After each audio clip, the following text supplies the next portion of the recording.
BJP पूरे देश में प्रधानमंत्री नरेंद्र मोदी के 9 साल के कार्यक्रम आयोजित कर रही है। हमारे साथ बात करने के लिए मौजूद हैं बीजेपी सांसद गौतम गंभीर।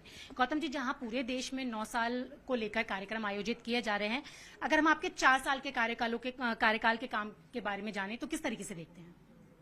देखिए, वो तो आपको जनता ही बताएगी कि किस तरीके से जनता देखती है, क्योंकि अल्टीमेटली जनता के लिए आपने काम किया। लेकिन अगर आप मुझसे पूछेंगे कि 4 साल में किस तरीके से काम है, तो गाजीपुर लैंडफिल जो एक सबसे बड़ा इशू था हमारी कॉन्स्टिट्यूएंसी में, आप वहाँ पर जाके देख सकते हैं कि किस तरीके से वो पहाड़ नीचे आया और किस तरीके से आगे आने वाले समय में, शायद अगले 2.5 या 3 साल में वो पूरा पहाड़ खत्म हो जाएगा। तो उससे बड़ी उपलब्धि कुछ भी नहीं हो सकती, क्योंकि वहाँ पर हज़ारों लाखों परिवार वहाँ पर रहते हैं और उनकी ज़िंदगी उस पर टिकी हुई है। आप इमेजिन करिए, छोटे छोटे बच्चे किस हवा में सांस लेते होंगे या किस तरीके का पानी पीते होंगे। तो प्रधानमंत्री जी ने जब ये बोला था कि दिल्ली में जितनी भी लैंडफिल है उसको हम खत्म करेंगे, तो आज आप अपनी आंखों से देख सकते हो। और सबसे बड़ी चीज़ ये कि जब एमसीडी चुनाव से पहले दिल्ली के मुख्यमंत्री वहाँ गए थे नैरेटिव सेट करने के लिए कि वो वाला वार्ड आम आदमी पार्टी हारी है, तो इससे दर्शाता है कि जनता ये मानती है कि सांसद और प्रधानमंत्री जी ने मिलकर वहाँ पर काम किया। और मैं धन्यवाद देना चाहूँगा एलजी साहब का भी, क्योंकि जिस तरीके का पैशन एलजी साहब का है इस पहाड़ को ख़त्म करने के लिए, उनको मैं बहुत बहुत धन्यवाद करना चाहूँगा। दूसरी बात, अगर आप यमुना स्पोर्ट्स कॉम्प्लेक्स में जाके देख सकते हैं, आप करकलडूमा का जो कमर्शियल और रेजिडेंशियल ट्रांजिट हब है वहाँ पर जाके देख सकते हैं। आप इंफ्रास्ट्रक्चर की बात करें तो सहारनपुर जो एक्सप्रेसवे बन रहा है उसकी बात कर सकते हैं आप।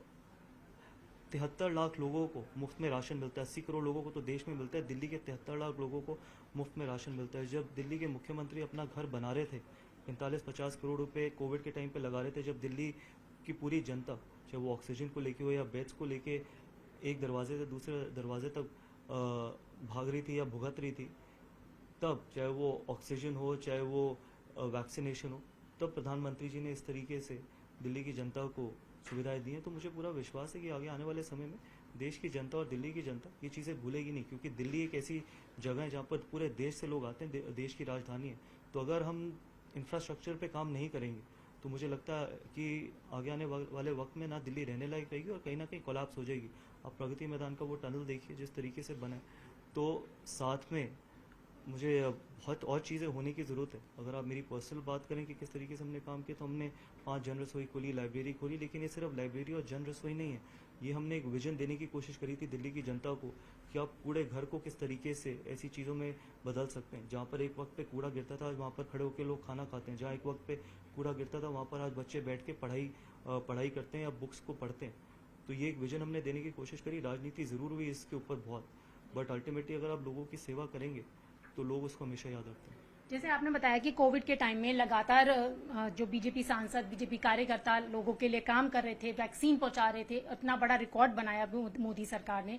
और उस समय में जो अरविंद केजरीवाल है, जिन्होंने इतना बड़ा बंगला तैयार कर दिया, रेनोवेशन में इतना पैसा खर्च कर दिया जो कि जनता का था, उसका जवाब अभी तक नहीं मिल पाया है। देखिए, सवाल ये नहीं है कि आपने कितना पैसा खर्च किया, आपने 50 करोड़ किया, 45 करोड़ किया या चाहे 4 करोड़ रुपए किया। सवाल है उस वक्त का। वक्त बहुत ज़रूरी है।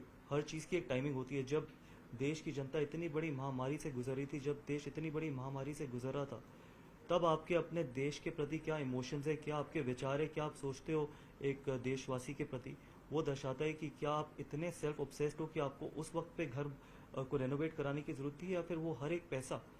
देखिए, आप कह सकते हैं पीडब्ल्यूडी ने अपना काम किया, सीपीडब्ल्यूडी ने काम किया। सवाल वो नहीं है, सवाल ये है नीयत का। जो चीज़ आप बोल के आए थे कि मैं इतना बड़ा देशभक्त हूँ, मैं दिल्ली का बेटा हूँ, तो उस वक्त पे शायद आपको खुद खड़े होकर बोलना चाहिए था कि इस वक्त पे जो भी पैसा है आप लोगों के बीच, लोगों की सेवा के लिए लगाइए, क्योंकि इससे बड़ी महामारी इस देश ने कभी भी नहीं देखी। देश उन फाउंडेशंस पे बना है जहाँ पर चाइना वॉर में महिलाओं ने अपने गहने गिरवी करें देश को दिए, लेकिन यहाँ पर एक ऐसे व्यक्ति हैं, और मैं हमेशा से कहता हूँ, पहले भी कहा है कि इस व्यक्ति को सत्ता के अलावा किसी चीज की कोई इमोशन नहीं है, ना दिल्ली के प्रति ना देश के प्रति। मनीष सिसोदिया को आज भी बेल नहीं मिल पाई है। देखिए, मनीष सिसोदिया जी की जगह वही है जहाँ पर वो हैं अभी, तो इसमें कोई वो नहीं है। और शायद बिल्कुल ओपन एंड शट केस है कि जिस तरीके से आपने एक्साइज पॉलिसी बदली थी, पहले तो अगर आप इतने ही सच्चे थे तो आपने उसको वापस क्यों लिया, और अगर आपने उसको वापस लिया तो आपने 2% कमीशन से 12% कमीशन क्यों करी थी, क्योंकि सच्चाई सिर्फ उससे पैसे कमा के बाकी स्टेट्स में इलेक्शन लड़ने की थी। पंजाब में हो गया, गोवा में हो गया, जो बाकी स्टेट्स हैं। तो इसमें कोई दो राय नहीं है कि अगर जो उनको बेल नहीं मिल रही तो जहाँ उनकी जगह है वो वहाँ पर बिल्कुल सुरक्षित है। सर बस एक आखिरी सवाल है, यहाँ प्रधानमंत्री नरेंद्र मोदी के 9 साल के कामों को गिनाया जा रहा है, वहीं विदेश में राहुल गांधी लगातार सवाल खड़े कर रहे हैं। इससे पहले भी वो सवाल खड़े कर चुके हैं, तमाम तरीके की बातें सामने आ रही हैं। देखिए, वो राहुल गांधी जी की अपनी राजनीति है, वो जिस तरीके की राजनीति करना चाहते हैं वो उनके अपनी सोच है। लेकिन मेरा हमेशा ये मानना रहता है कि जब आप देश के बाहर जाते हो तो आप देश के बारे में अच्छा बोलते हो और देश के बारे में अच्छी चीज़ें बताते हैं। लेकिन अगर आप बाहर जाके इस तरीके की राजनीति करना चाहते हैं, आप लड़ाई लड़िए, बिल्कुल आप ऑपोजिशन में हैं, आपकी आइडियोलॉजी बीजेपी से अलग हो सकती है, लेकिन वो लड़ाई आपको अपनी ज़मीन पे रह के लड़नी चाहिए, बाहर जाके नहीं। क्योंकि बाहर जब आप जाएं तो ना आपको इससे कोई फ़ायदा होगा, ना ही देश को इससे फ़ायदा होगा।